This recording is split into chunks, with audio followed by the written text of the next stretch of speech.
Okay, let me do this. Got me. Okay. So what do you want to? Okay, we now you see me, right? I'm looking at my Yes. list here. Okay. Um.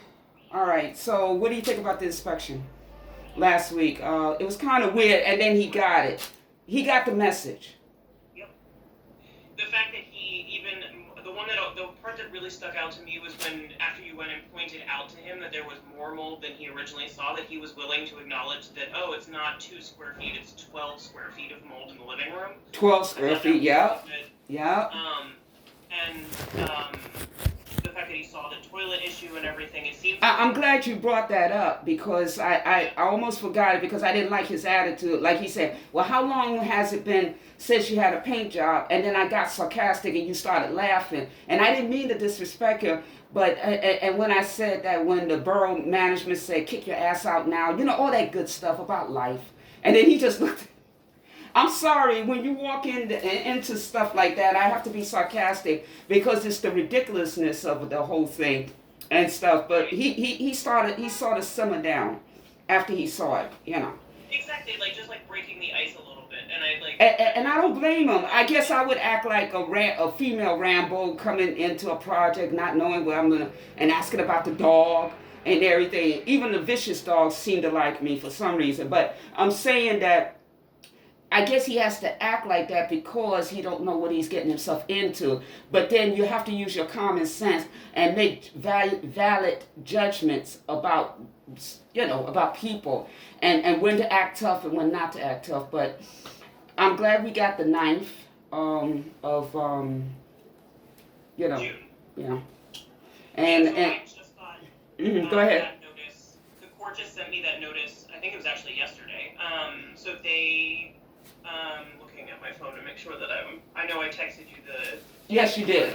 That's why I brought it up. um, And then I said, oops, I didn't look at my text yesterday and everything, but thank you. yes. So we're on for what you said, the ninth, right? The ninth at 11:30, which I is hopefully will be a good time. The What are the other updates? So there aren't to the what the inspector said was that the violations wouldn't go up on the HPD website, which makes sense because it's NYCHA. They will probably go directly to the court. There's a possibility that I might get a copy of it before the court date, in which case, obviously, I'll share it with you and we'll talk about it. But since we already kind of know what's in it, I am It's not redundant. really, It's redundant. Yeah. yeah. But it's at least helpful. It's helpful that we have a heads up, that we know what the judge is going to see on the ninth on that report. So we can I can be more prepared for like making arguments that can get us closer to what we think we need to get done. Okay, this situation about me going to be placed somewhere else. I mean, like you agreed with me when we talked briefly after the inspector left that even minus the mold, no judge is going to allow a tenant that is disabled, me, or anybody to live in an apartment when there is extensive work done and it's not going to take 2 or 3 days. It's not going to take even 3 hours. And then you agree with me on that. I have to be placed somewhere while they do all that work because it's a lot of work, and and they allow it to let it run down like that because they didn't give me an answer about where I'm going to stay. So they can do the work. I wasn't stopping them. And then I like what you said on that paper that you gave me when you was filing the HPD action, where you said that it's no fault of the tenant, and it's not my fault. They were just negligent. They didn't care about my health or safety. hmm And, I mean, I think so. Yes, I agree that with all of those things, that I think that like they should have to move you, and it shouldn't be temporary, and it should be somewhere that's in the unit, and I mean in the complex. One of the things that I know that we talked about before that I have continued to be thinking about is sort of like strategically, how do we get to that outcome? Because the housing court judge isn't necessarily, and it doesn't mean that they can't. We definitely put things in there asking them to order NYCHA to relocate you permanently to another unit in the complex. But there are a couple things on our end that we may need to do in order to actually get that going, which is like basically submitting a formal request for that transfer to be made. there's a NYCHA form that we can submit, and it literally just puts us on paper having made this request, so that if they don't actually do it, we can say you received this and you didn't do anything, and that's a problem. Okay. All right. So could you do me a favor when we get off the phone? Could you send me an example of how that form looks? Because I don't trust them and everything. Just send it through text, and then I can take a look at it. We could talk about it next week, because I think that's it. And then I talked to a few people, especially my friend. They said that he said that apartment, as of we talked on Sunday, is still available. Oh, the one that Yeah. Mm-hmm. That in that building where he lives at, yeah. Mm-hmm. Yeah. Sorry, I'm just seeing if I already have that form, because I think I did look around a little bit for it. No, of course not. I will hunt that down and I'll send you. No, it take your time. I just want to look at it and think about it. Now, okay, let me cross off what we talked about. We on our end, we had the inspection, and we have to wait and see what's said, and we know the date of the court, and I'm just marking off everything in my notebook in case I forget something. Oh yeah, and I wanted to say this. It's not important, but it's so strange. The day that I was having that inspection, remember I told you the guy was knocking on my neighbor's door, and you said don't open your door. Don't. He wouldn't knock on your neighbor's door. It's you he's seeing. And so when the guy did knock on my door, I have it on video, of course, and if you need to see it, I'll send it. But the thing is that I didn't open the door, and then he went to my other neighbor on my right hand side. So he was supposed to be measuring these cabinets. I don't know if you see it or not. You see these cabinets here? Mm-hmm. It's nothing wrong with them. Now, I was told that it would be half that size. That means it will be an opening. You know, you see where it stops at, right?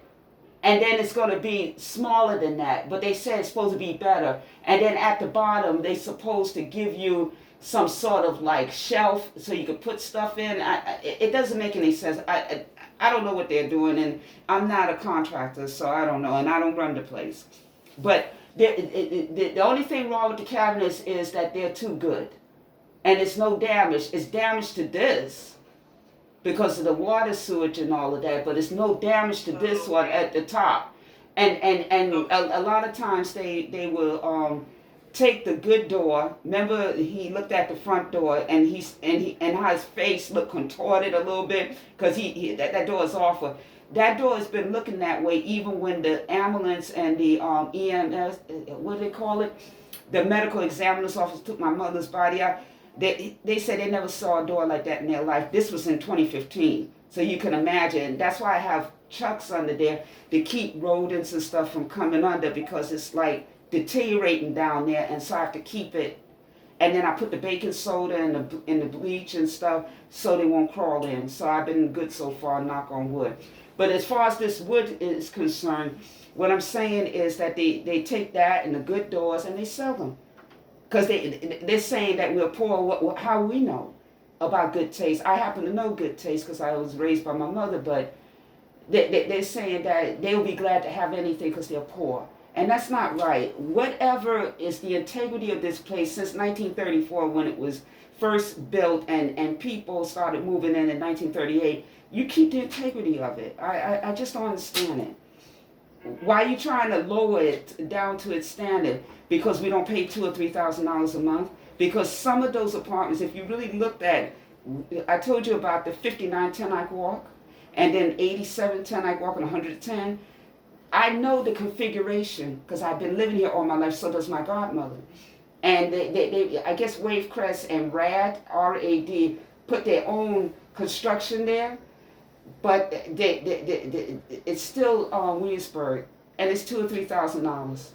And it's not for us. It's right there. It's apartments.com Williamsburg. Put down the Ten Eyck Walk and everything, and it's it's $2,000 and up. And it's in this project, so I don't know what the hell they're talking about Section 8 housing and stuff like that, when parts of this project in Block 1, it's called Block 1. This is Block 3. My godmother lives on School Street, so she's on Block 4. So I don't know what they're talking about, Section 8, when some people can come off the street and say, I don't want to pay $5,000 in Manhattan. How much you gonna? I'll give you $3,000 for this place. They're gonna give it to them. Mhm. I'm talking about the And I think yuppies. I'm that's talking about the yuppies from Manhattan that's tired of paying 5 or 6. They could pay well, half I that know. amount here.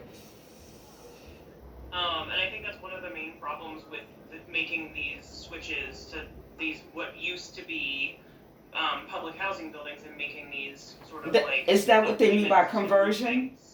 The Yeah, rent conversion, and then this yeah. hap. What is it called? Hap. And all of that. Boy, I'm quick. I'm used to doing this by skimming it over, and I catch the most important part. Thank you for getting me up like that. Yeah, I want to know what they mean by the rental assistance and what contracts to sign, and then I want to know Yeah. what riders are. RIDER. So I'll explain what a rider is, and then I'll back up and talk about the lease part of it. So a rider is an agreement that's attached to a lease. So normally there's like a lease that maybe like let's say 8 to 10 pages long, and then there are additional sort of standalone agreements. That's what the rider is that get attached to it. The most common kinds of riders that I see generally as a housing attorney are riders that are related to window guards for children.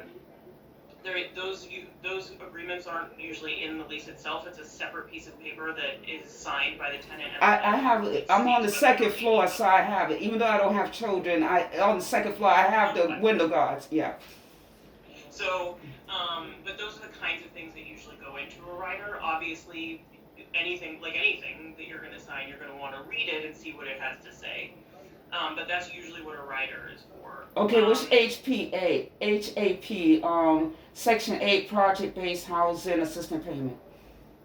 Housing assistance payment, that is an agreement. That's usually the agreement that the landlord, how do I describe this? So it's kind of what an